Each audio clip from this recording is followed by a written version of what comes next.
Ilsohun, the Mind Flayer Minstrel. Chapter 1. Ilsenhun stepped back and let the elf's body fall to the floor with a wet thump. He clacked his mandibles several times, sure to dislodge any stray bits of skull or brain matter. Searching his pockets, he produced a handkerchief and dabbed at his tentacles, wiping them clean. He sat down in his chair and looked at the corpse in front of him. Not long ago, it was pleading for its pathetic little life. Some nonsense about hunting drow.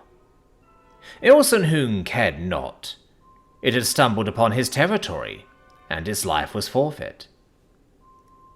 It did carry peculiar gear, however. Most would go to the city, of course, to arm the fraus and perhaps to be traded off to Durgar or the Beholderkin. But something caught his eye. It was oddly shaped, and he was sure he'd never seen such a thing before. But nonetheless, he recognized it. Reaching down, he grasped the guitar and untangled it from the calling corpse. He held it as if he played his whole life, and gave it one quick strum. It made such a pleasant noise, but no. Such things were for lesser mortals. Weaklings. He set the guitar aside and departed his quarters. Maybe he'd keep it, though. The city wouldn't miss it. And it sounded so nice, too. He couldn't help as his cheek twitched, in a twisted mockery of a smile. It had been several weeks since he'd eaten the elf musician. Since then, he'd been experimenting with the guitar. He certainly knew how to hold it. He knew all the chords, and he could make quite a racket with it. But there was something that eluded him. Something he did not yet grasp. It infuriated him. There was something he didn't understand about it. It sounded well enough, but it didn't sound right. Ilsenhun was browsing the slate pens, examining the new stock. They all stood, half-dressed in the cages like scared animals. They shrunk away as Ilsenhun passed. He moved on to the benches of equipment, things taken from the chattel as they were stripped down and imprisoned. There it was, a mandolin.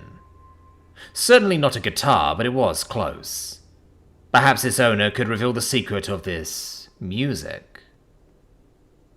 He grabbed the instrument and held it up towards the cages. Whose instrument is this? His thoughts boomed out across the sea of deadened, inferior minds.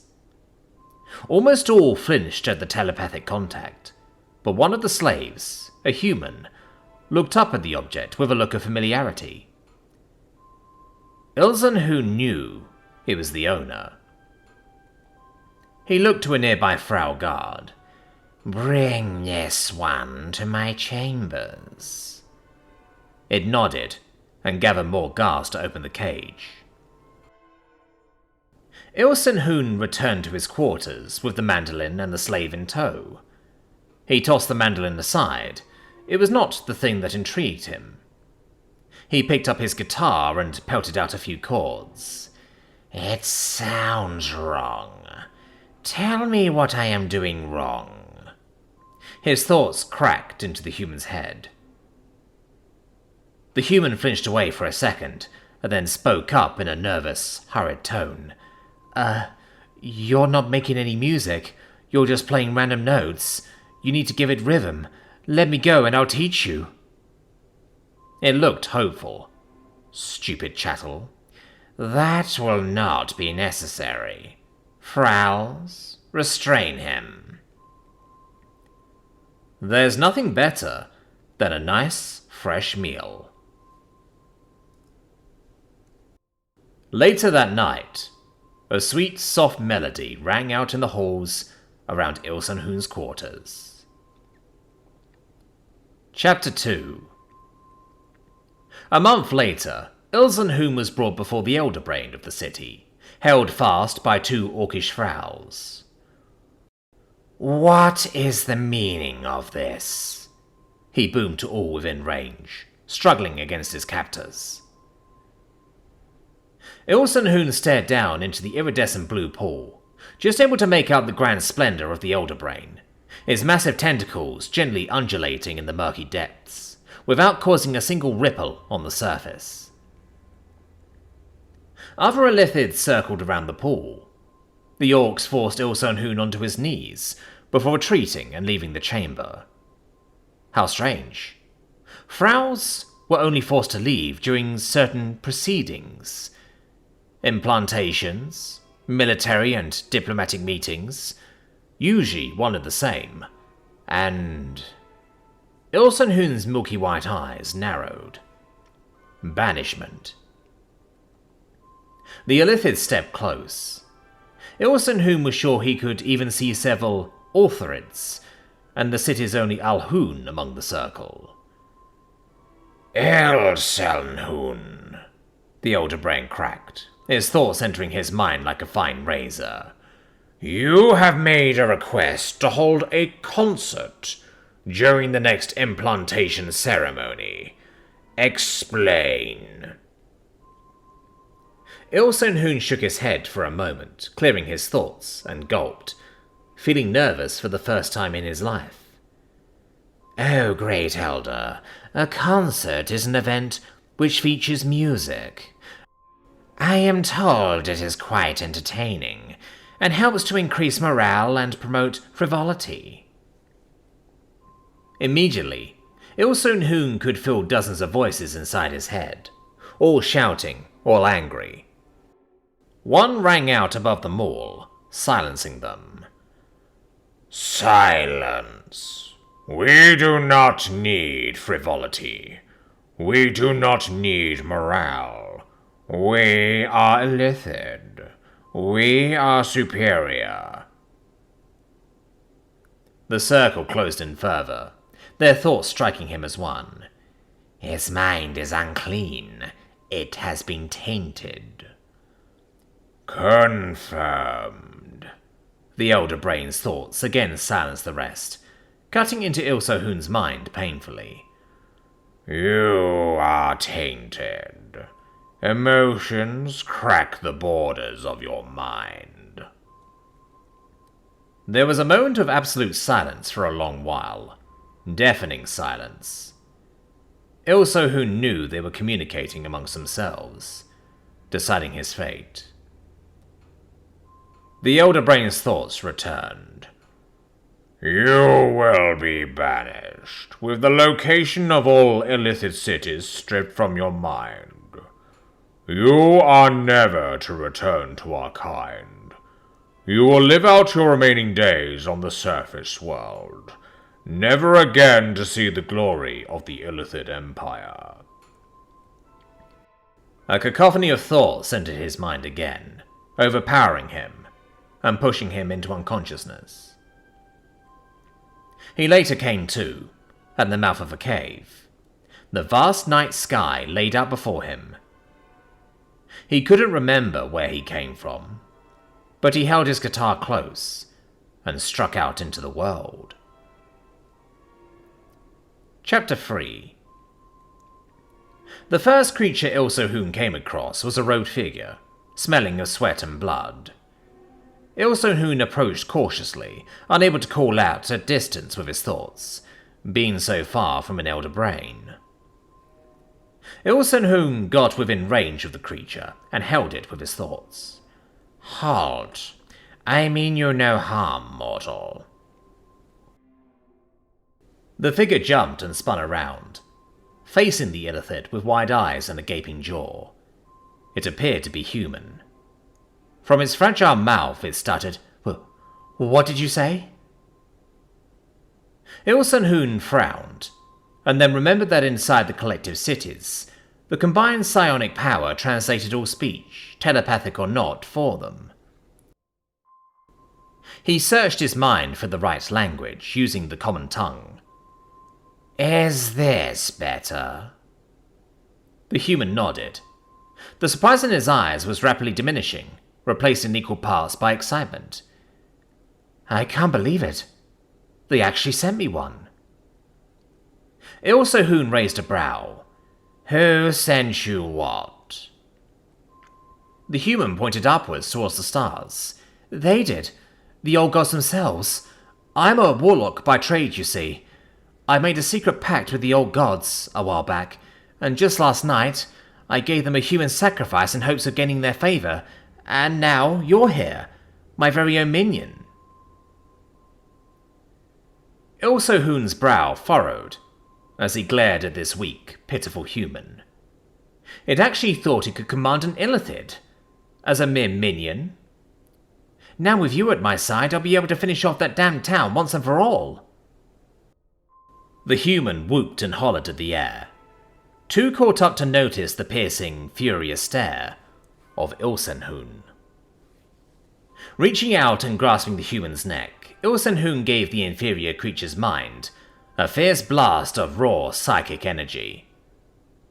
The creature howled in pain, but to Ilse-Hoon, it sounded only like a mewling kitten. There is a reason your kind call us mind flayers. You will know soon enough.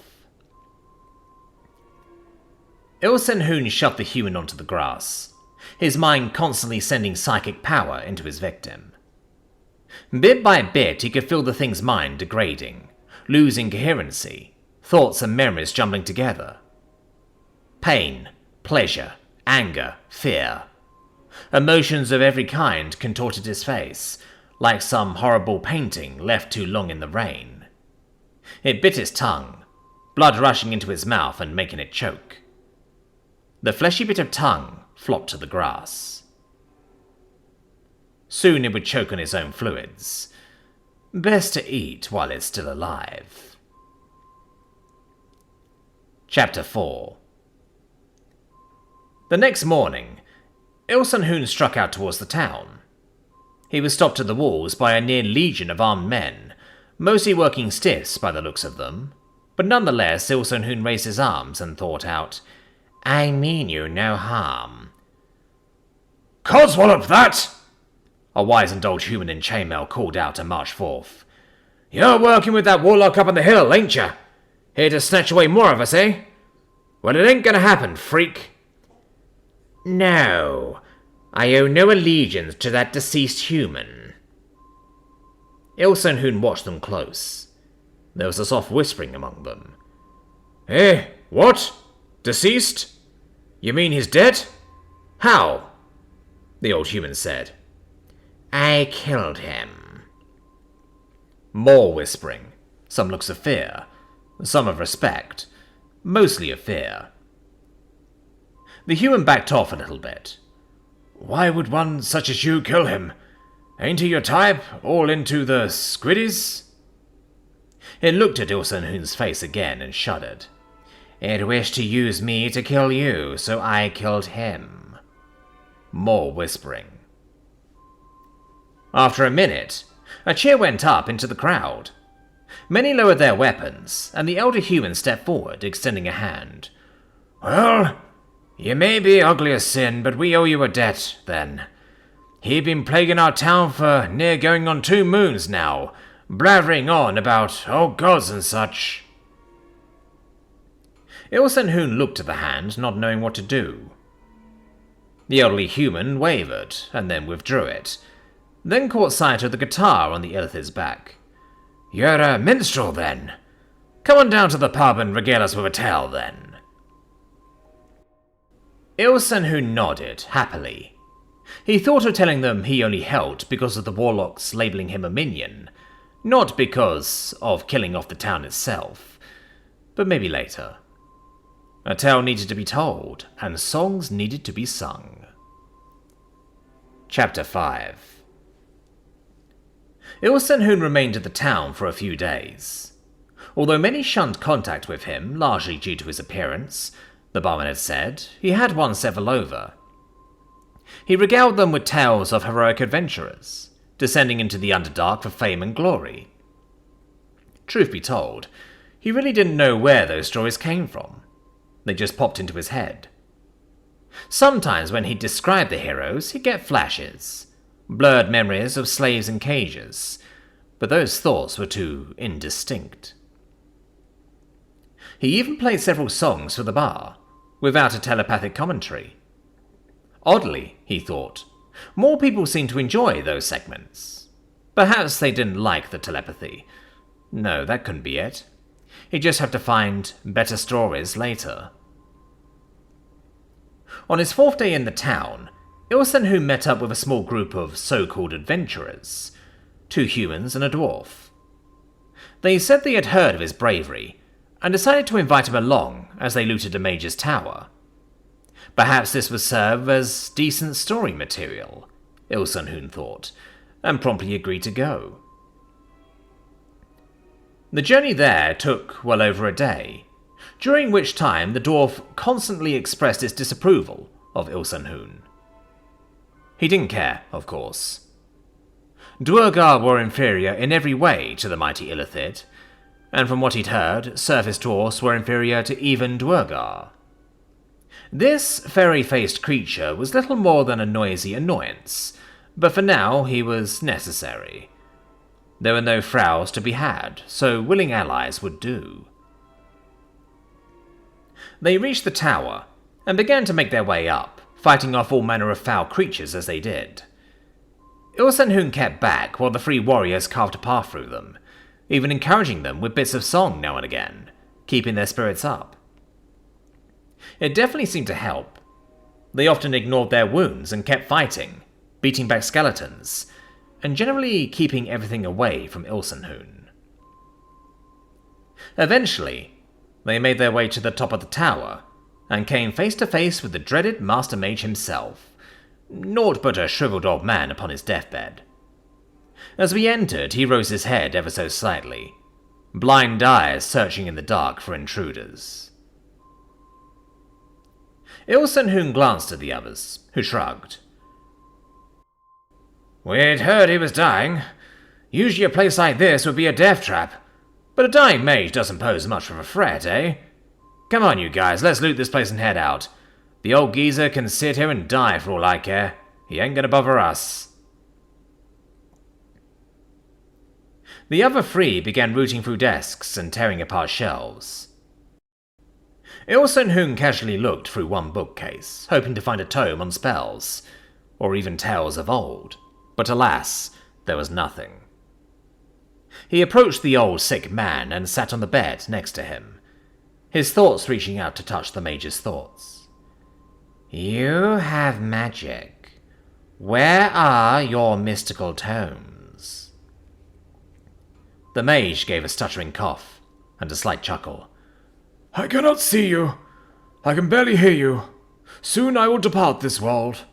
You may loot my tower, take a few potions, maybe a cookbook or 2. But you see..." He fell into a coughing fit for a moment, flecks of blood spattering his already dirty bedsheets. "But you see, I am no wizard. Everything of magic I know..." He raised a wrinkled, almost shriveled finger to his temple and tapped it. "Is up here. The draconic magics are not learned, they are inherited, you filthy brigands. Now leave me be. Let an old man die in peace." Ilsenhu considered it a moment. There was no history here, no tales of epic adventure, not even a book of magic he could use for himself. All of this for naught? No, there was something else to be gained. "No, sorcerer. Inherit it I shall. You will die, but you will live on." Ilsenhu descended upon the old mage, his tentacles wrapping around its head, constricting its windpipe. The Illithid's beak bit into his skull with a sickening crack and began draining its contents. Blood seeped from around Ilsenhu's mouth, down the old sorcerer's head and pooling on the bed. The mage gave a final choke and went limp in Ilsenhu's tentacles. He let the head drop, the hollow skull resting peacefully on the blood-soaked pillows. Ilsenhu's mind raced with the new information. Now he had magic. Now he had history. And more importantly, now he had a story to tell. Ilsenhu wiped the blood from his tentacles with mild disgust. Some chattel aged like What did humans call it? Right, fine wine. But this one was more like milk. It was old and sour, but he got what he needed out of it. His mind filled with adventures, songs and tales to be sung and told. He turned back to the party, who were looking at him aghast. Ilsenhoon quirked an eyebrow. "What? Do I have something in my teeth?" he inquired, and opened his maw wide. The group shrunk away, looking thoroughly sick. The furry-faced dwarf was the first to speak. "I told you. That Flayer was trouble. Going off and eating brains. Let's just kill it and loot the body." It brandished an axe and took a step forward. "Silence," Ilsenhoon commanded. "I have fought your betters, the Duergar. They are worthy foes, but your kind. You surface folk are weak. Dwarves more so, a race so used to the dark, the mountains, and yet here you are, scuttling about in the daylight." The dwarf's face went red with anger, his fist clutching the axe, white with strain. His face contorted, mouth spewing words like a plague victim spews sickness. "And what does that make you then, Flayer? You're even more out of your element." Ilsenhoon's eyes narrowed with anger. True, he never thought of that. Banished he was, no memory of how to get back. The humans began backing away from the dwarf, content not to get involved in the scuffle. That was all he needed. No slight goes unrewarded. Ilsenhoon reached his thoughts out, and blasted the dwarf's primitive mind, sending searing pain throughout his body. It was certainly no pushover, however, and charged forward, swinging its axe towards Ilsenhoon, narrowly missing him. Not liking to be so close to a foe, Ilsenhoon gripped his foe's thoughts and twisted, sending the dwarf reeling backwards several steps. It shook his head and charged forward again, swinging its axe furiously, catching him in the shoulder with a deep cut. Ilsenhoon had it. None should be allowed to touch him. He was, after all, illithid. Illithids were superior. Though he was no longer of the Empire, he was still superior to all other races. "You will stand down," his thoughts boomed, slicing into the dwarf's head like a hammer into a melon. It shook his head again, and then slumped to the side, eyes rolling back and forth in their sockets. Ilsenhoon waved a hand to the humans, and strode towards the door. "He will live. You will not follow me. You will not bother me again, and you will keep him from doing either as well, or I will not be as generous next time." Chapter 6. Ilsenhoon left the tower behind. He never did see the Free again. In retrospect, he might have overreacted, but in the Illithid Empire, nothing goes unpunished. Months later, Ilsenhoon found himself in one of the larger port cities on the continent. He was allowed inside, albeit reluctantly, after he gave up his weapons and spoke of his deeds, saving a town from a deranged warlock. Luckily, one of the watch had relatives in those parts and confirmed his stories, thus allowing him entrance.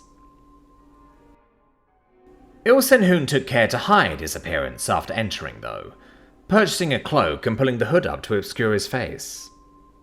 He wandered from tavern to tavern, looking for other bards, other stories to hear, but there were none, and they didn't care to hear his either. Ilsenhoon was downcast, wandering the streets, dejectedly strumming his guitar as he went. If this is what human cities were like, he would rather live in the towns. He sat on a bench in the city square, watching the people as they went about their daily lives. Humans were growing on him, he had to admit. They were like velvet fungus in the Underdark. Sure, it's fungus, and it grows everywhere with no regard for order, or the regard of its betters, but during the autumn seasons it sparkled like phosphorescent lamps on the ceiling. Truly beautiful, and a sight to see. Plus, it tasted quite good, so the analogy was quite accurate. Now feeling unwanted and homesick, Ilsenhoon stood and prepared to leave, but then something caught his eye. Some humanoid creature with pale yellow-green skin entered an alley nearby. There was something chillingly familiar about the skin tone. Ilsenhoon gripped his guitar tight, his weapon still with the guards, and followed the figure into the alleyway. The alleys twisted and turned, until Ilsenhoon finally caught up with the figure deep between the buildings, the hustle and bustle of the city left far behind. "Identify yourself," Ilsenhoon's thoughts rang out. The figure hissed horribly, slowly turning into a cacophonous laugh. It turned to face Ilsenhoon and threw back its hood. Its yellow-green face was withered, but not from age. It was naturally that way, Ilsenhoon knew. Spots dotted around his eyes and down his face. Ilsenhoon flinched away. If he could mutter, he'd mutter "Gith" under his breath. The githyanki grinned, showing off his yellowing teeth, and drew a vicious-looking serrated dagger. My, said the spider to the fly, it chortled. "Will you walk into my parlour?"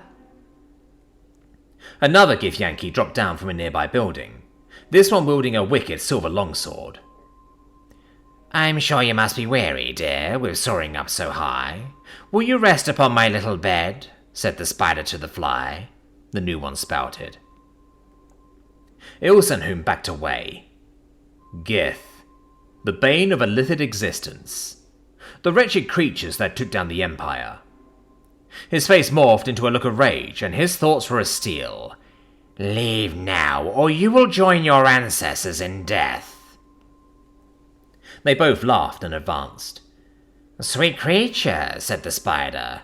"You're witty and you're wise. How handsome are your gauzy wings, how brilliant are your eyes. I've a little looking-glass upon my parlour shelf. If you'll step in one moment, dear, you shall behold yourself." The two sang in unison. A third githyanki dropped down, this one also wielding a dagger, and said, "What I mean to say is, we're going to show you your eyes, and your guts." They grinned wider and kept advancing.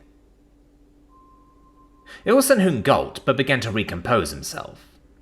So what if they outnumbered him 3-1? He was still an illithid, damn it. It took their whole Gith race, every last one of them, to take down the Empire. And certainly, the Empire was outnumbered more than 3-1. He gripped the neck of his guitar and gave it a quick, powerful strum, sending a wave of sound towards the first Gith. The note ripped into him like a blade, shredding the cloak from his back. The three lunged, each taking a swipe. Ilsenhoon managed to avoid both the daggers, but the silver longsword cut him along the lower forearm.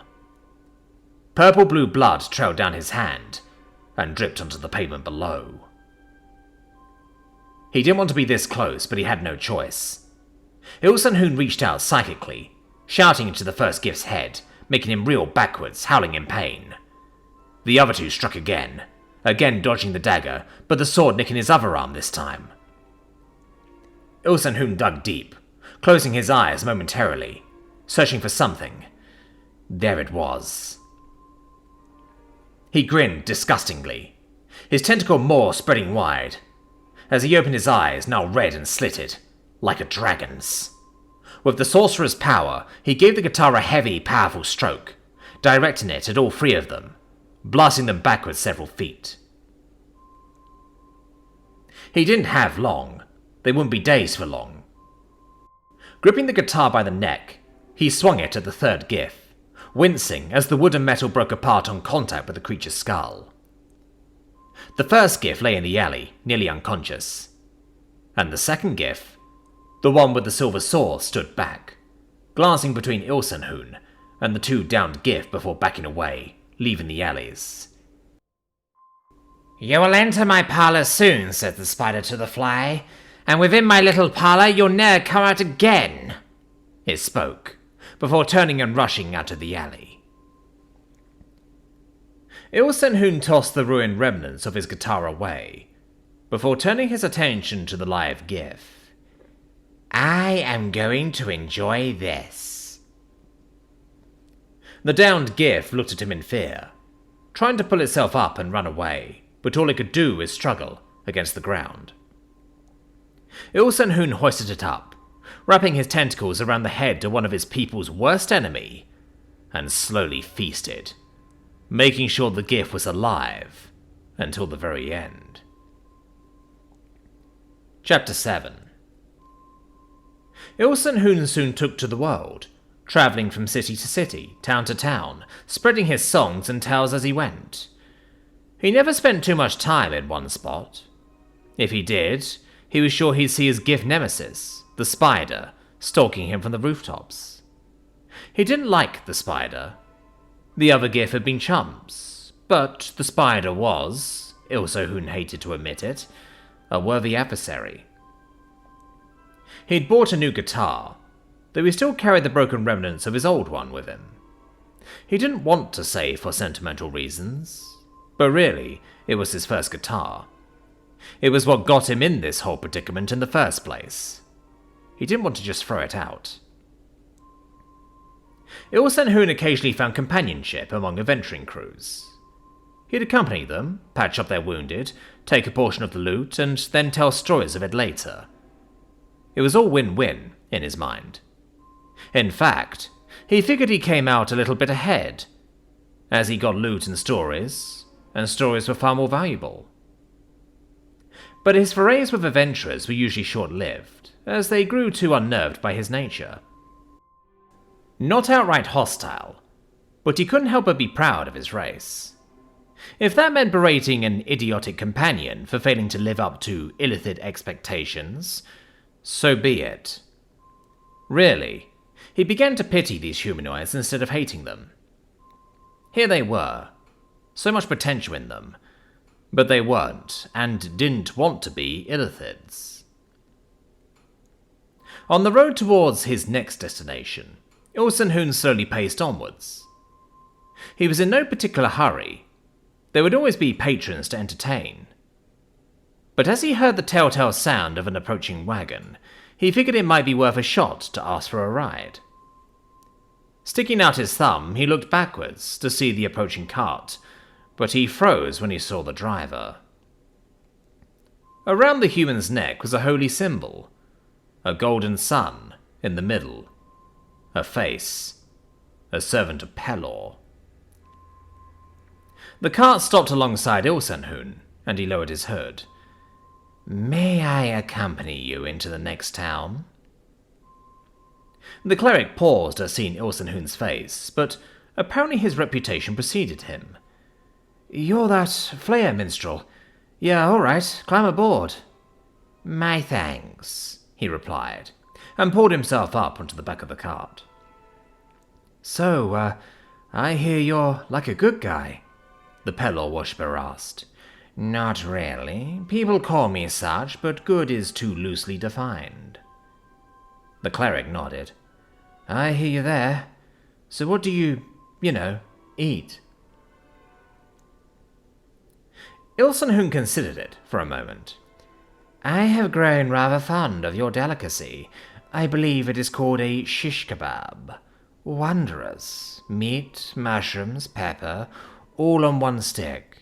Only humanity can think of such a delectable dish. The cleric laughed. After a moment he piped up again. And is it true that you used to eat brains? The illithid examined the back of the cleric's head. Pelor, god of the sun. The wretched sun. If the Empire could just destroy it, blot it out, the world would be theirs. Only a few races could function perfectly in the dark, and chief among them was the Empire, of course. Sure, the drow would try to capitalize on it, of course, but they would be too caught up with revenge against the elves, and the Dwurgar, Aboleths, and Beholders. Well, they're all too content in their tunnels. No, if the sun were out of the way, the world would fall for the illithids. Used to? Ilsenhoon asked, inching closer. Maybe this cleric has information that could help. It's a long shot, but he could use the information to secure his return to his people, and he hadn't had a brain in so long. It was just too tempting. His arm shot out, wrapping around the cleric's neck as he descended upon its skull. This death would be quick and painless. Afterwards, he pushed the corpse over the side, but paused. It seemed somehow disrespectful. Climbing off, he removed the cleric's holy symbol, draping it around his own neck. He also retrieved a copy of the Light of Pelor, which he tucked into a pocket, and then proceeded to dig a grave for the poor soul. Ilsenhoon trundled along in his cart, his symbol of Pelor proudly draped around his neck. He was considered a chief convert for the church, who tried to use him to sway more people to their cause. Ilsenhoon would have none of it, however. He was simply a casual follower. And besides, they would hate to know how he was converted. He scribbled in his spellbook, a messy collection of mystical rituals he knew, all copied down in the form of songs, of course. It made them much more fun to perform. He glanced around while passing through the square of a common port destination of his. It was usually quite busy, so workers would manually lead horse carts through, leaving Ilsenhoon free to concentrate on other things. But as he glanced up, he recognized his wife among the crowd. Chapter 8. Not his actual wife, of course. The wife of one of the people he ate. He's not sure which one. Likely one of the bandits that had been in the area. His eyes watched the human, its long curly brown hair, wearing a peasant frock and hurrying about his business.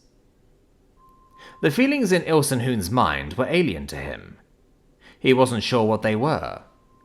He'd heard humans talking of love, of course, but such concepts were beyond him. It felt more like guilt than anything, he'd have to guess. He watched it work as his cart rolled on its way. Memories of the human flooded his mind. He saw it laughing and running through the woods. He saw it during a candlelit dinner.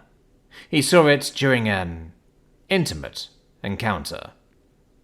That part actually made Ilsenhoon shudder a little bit. Humans reproduce so messily. It's completely inefficient, he thought. Better to be illithid. Fertilizing your own larva is much easier. Another memory entered his mind. The human holding his child. Others congratulating the couple, many remarking on how it looks like his father. That point was moot to Ilsenhoon. All humans look the same, so of course it would look like his father. He climbed off his cart for a moment, making his way through the crowd towards the widow, conflicting emotions within him. Memories continued to erupt in his head. He remembered the hunt for the husband now. He was indeed a bandit in the area. But seeing the situation from its side, it didn't have much of a choice in the matter. It did it to care for its family. Ilsenhoon could understand that, certainly. The hunt flooded his mind. He saw it from both points of view simultaneously. As the bandit, he ran through the woods, fleeing the hideout which now housed only corpses and a monster. He knew he shouldn't have signed on with the crooks, but he had to. He stalked the bandit, fresh on the psychic vibe of fear it gave off. He'd just taken out the rest of his friends, just one loose end left. They ran. He tripped over a root, giving his predator a chance to catch up. He caught up to his prey, tentacles splayed and lamprey mouth wide. He felt strong tentacles wrap around his skull, holding him painfully tight. He felt his tentacles constrict against the bandit's throat. He felt a horrible pain in the top of his head, sharp, dull, and everywhere. Memories became jumbled, incoherent. He sucked the brains out quickly, eager to leave the bandit camp behind. He pushed the corpse away and strode away. The confusing memory faded, leaving Ilsenhoon face to face with the widow. He pulled out a bag filled with clinking gold coins and pressed it into her hand, before pushing his way back to his cart. Chapter 9. When the cities put out a call for explorers willing to venture into uncharted wilderness, the last person they expected to see was Ilsenhun, a mind flayer, as part of the expedition. Preposterous, they said. But nonetheless, Ilsenhun packed up his guitar and boarded a ship as they made way to the new lands. He was quite a hit on the ship, entertaining crew and passenger alike. He didn't eat much of anything, except when the crew made up some kebabs, to get rid of some meat before it went bad. And really, that one passenger who fell overboard hardly counted as a meal. He even offered spiritual wisdom for some who followed Pelor, keeping morale up with scripture set to music. When the ship landed, however, things were a different matter. The new jungles looked imposing and dense, but the worst part was the other ships. Somewhere along the way, any idea of cooperation and civility had gone out the window. Groups formed, each claiming land as their own sovereign nation. Truly, Ilsenhun was impressed. He'd seen more monarchies, democracies, and republics form and fall in a week than he'd ever seen in his life. Sometimes he couldn't help but wonder if humans and Illithids really were so different. Every once in a while he saw that spark. The Illithid spark of control and domination. It made his heart warm and yearn for home. Ilsenhun soon found himself teamed up with a woodsman, both deciding to ignore the shoreside politics and do what they came here to do, explore. The elf ranger led them deep into the jungle, where they came upon several relics of considerable age. They found sculptures of snakes and scorpions, bronze swords that Ilsenhun dated back at least 2,000 years, if not more. Everything was in remarkable condition, despite the environment. The elf frequently remarked that what they found would be worth a mint back in the cities, sold to the rich and powerful. Ilsenhun shrugged. Money wasn't really what he was after. Just uncovering the artifacts was good enough. For once, he was making the story himself. Each expedition into the jungles, Ilsenhun noted a considerable change in his companion. At first, the elf was content to store their loot aboard the ship, but he'd noticed lately it had been sneaking small relics off, and burying them along the tree line when it thought no one was looking. Foolish elf. His eyesight might put a humans to shame, but it couldn't see in the dark, not like Ilsenhun. The snap finally occurred during one particularly extended trip into the wilds. While investigating a stone temple, overgrown with vines and trees, the elf discovered a large, thick tome with a heavy gold cover. Ilsenhun, eager to attempt a translation, requested the book. That's when the elf lost it. I knew it. You're only after the money. You want my collection, don't you? Well, you can't have it, Flayer. It dropped the tome and drew both of his scimitars, sneering at the mind flayer cruelly. Chapter 10. Ilsenhun could only laugh at the elf, each chortle reverberating around in his head like an echo. Ever since we teamed up, I've gauged your abilities. You are inferior. Even if you were an Illithid, you would be inferior. Furious, the elf charged forward, swinging both blades at him. Ilsenhun ducked onto the first and backed away from the second. He pulled his guitar into hand and played a powerful chord, directing the sonic wave towards his former ally, distracting it with reverberations long enough for him to retreat to a safe distance. When the elf regained his faculties, Ilsenhun had already disappeared into the foliage. He searched nearby, finding nothing. Come on out, coward! You'll not get my collection! Coward I am not. Tactics, friend. Tactics. Ilsenhun's thoughts bellowed. Your only tactic is cowardice, the elf shouted, swinging a blade wildly at the closest bush. Are you a fan of limericks? I'm not terribly fond of them. Too short, and there's hardly ever a punchline. Would you like to hear one? The elf tore another bush apart, looking for its target. Since you're an elf, I'm sure you'll like this one. There was an old dwarf with a beard, who said, "It is just as I feared. 2 owls and a hen, 4 larks and a wren. Have all built their nests in my beard?" The elf grumbled, and began thrashing at the temple altar madly. "Not even a smile? That joke's a killer," Ilsenhun said, approaching the elf from behind. He reached out with one psychic hand and twisted something inside the elf's head. Instantly, it fell to its knees, gripping its sides in pain as it began laughing hysterically. Ilsenhun sighed softly and pushed the corpse of the elf away. Elves never tasted quite as delicious as humans. Too scrawny. That was the problem. You'd eat one, then 30 minutes later you'd want another. There's no filling. Now humans, they're good eating. Just enough meaningless knowledge and emotion to add flavor. He stood and wiped his tentacles clean before retrieving the golden tome and making his way back to the camp. What he returned to, however, was not what he'd left. Black-skinned humanoids in loose leather clothes had the crew of the ship in chains. They all had stark white hair, and many had white tattoos covering their face and arms. Oh, great, Ilsenhun thought. Drow. Within seconds, half a dozen drow seemed to melt out of the jungle, quickly surrounding him.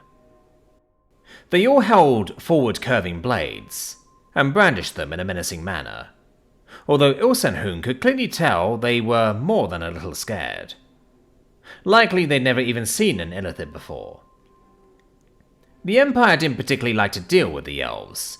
They were nearly as arrogant as the beholders, but only half as cooperative.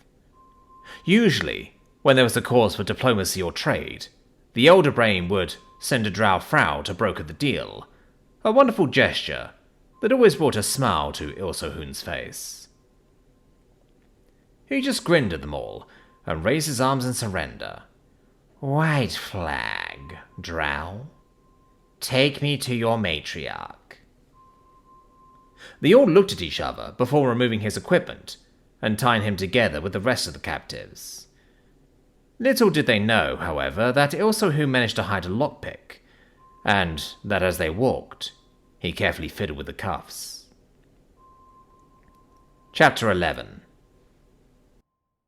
It was a long walk back to the Drow city.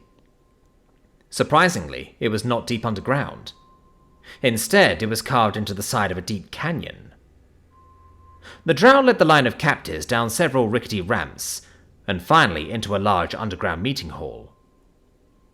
Opposing the entrance was a large stone throne, adorned with scorpions. The Drow lined up their captives so that all were facing the throne. A moment later, the Drow matriarch appeared from a hidden door behind the throne. It glanced up and down the row, his eyes settling on Ilsenhun before it sat upon the throne. "Kneel!" one of the Drow captors shouted, punching a crew member in the stomach, making him double over onto the ground. The rest fell to their knees rather quickly, hoping to avoid unnecessary bloodshed. Ilsenhun remained standing, however. He took the cuffs off his wrists and let them clatter to the ground as he stepped forward. An illithid does not get captured. An illithid merely plays along.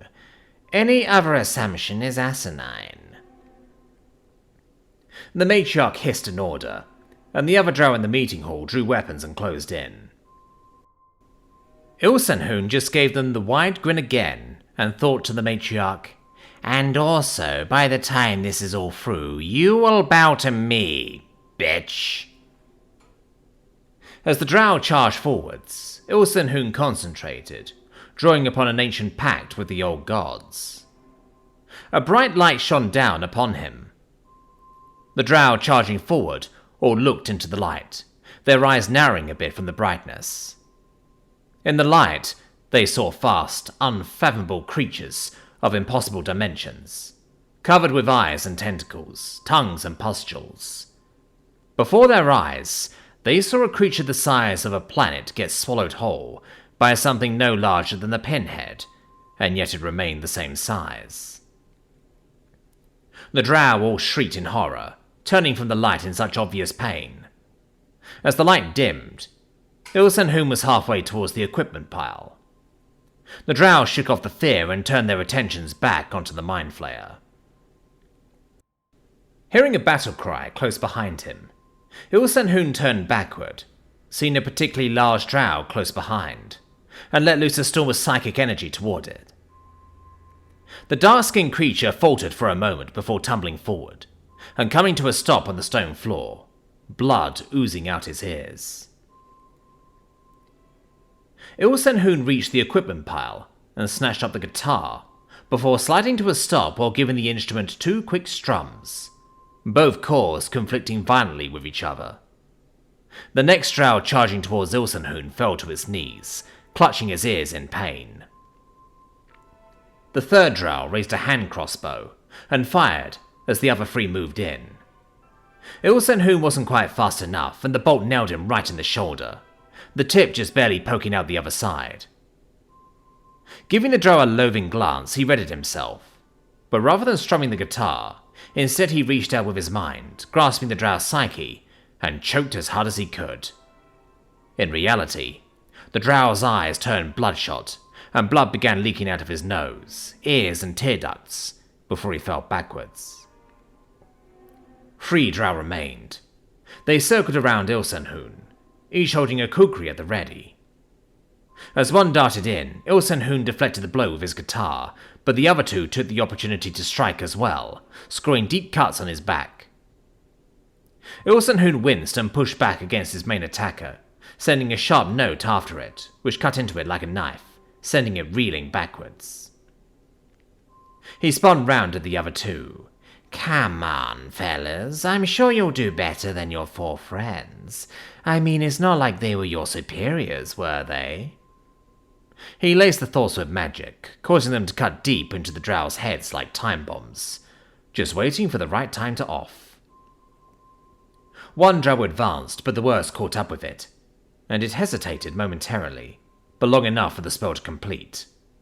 A quiet pop echoed around the room, as a portion of the drow's skull exploded outwards. Ilsenhoom stared at the final guard. "Have you ever heard of a brown note?" he asked, patting his guitar. "Death is one thing, humiliating death is another." The drow quirked an eyebrow for a moment before understanding dawned on his face. It backed away slowly before turning around and running at full speed out of the meeting hall. Looking proud, Ilsenhoom turned towards the matriarch. "Now, about that kneeling thing." The matriarch smirked, but said nothing. Instead, she stood, narrowed her eyes and began to change. Her body shifted, armored plates grew on her flesh, a tail sprouted. Her arms grew into giant pincers. Right before Ilsenhoom's eyes, the drow matriarch transformed into a giant black scorpion, ready to fight. Troublesome. He'd expected the matriarch to be a cleric, not some sort of druid. He backed off as the scorpion advanced, snapping pincers his way, and setting up a clear shot for its tail. He backed away into the rest of the captives, who, up until now, had been watching the fight with fear. Now, as the giant scorpion scuttled towards them, they all stood and ran out of the cave, albeit awkwardly, as they were still chained together. Ilsenhoom was at a loss. He dodged left and right, hoping to find an opening somewhere in the scorpion's attack, but none presented itself.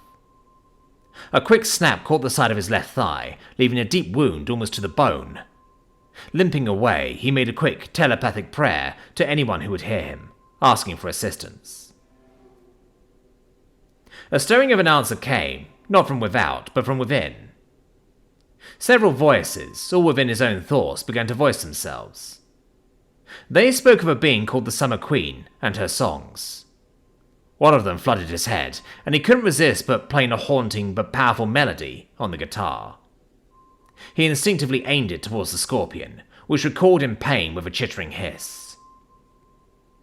Ilsenhoon took the momentary opportunity to back outside, onto the rickety rope bridges that connected the canyon city.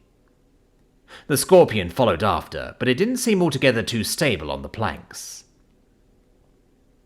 Ilsenhoon backed off onto the platform behind him, and waggled a finger disapprovingly at the scorpion, and strummed 2 sharp notes on his guitar, sending the cords off like daggers to cut the ropes on the bridge. An almost human look of rage and despair hit the scorpion's face, as the bridge gave out underneath it.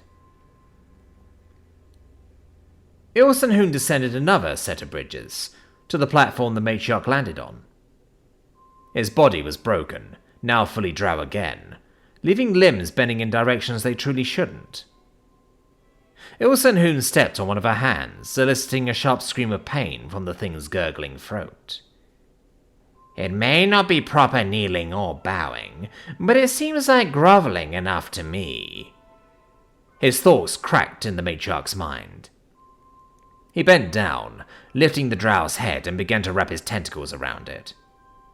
One slipped around the broken creature's neck, strangling it, while 2 kept it still, and the 4th made for the thing's eyes, wriggling into the sockets and bursting them like oversized maggots, so that even in death, the matriarch would be unable to see again. His mandibles dug into her skull and eagerly consumed her brain matter, savoring the taste of new magic, new history, and best of all, the flavor of a leader. Afterwards, he pushed the corpse off the edge of the platform, letting it fall to the bottom of the canyon, before quickly departing the area, before more drow arrived. As he made it back to the campsite, he found the rest of the crew there, getting out of their shackles and packing up the ship, readying it to leave immediately. Giving the jungle one last look, Ilsenhoon boarded the ship as well, and settled in for the long trip back.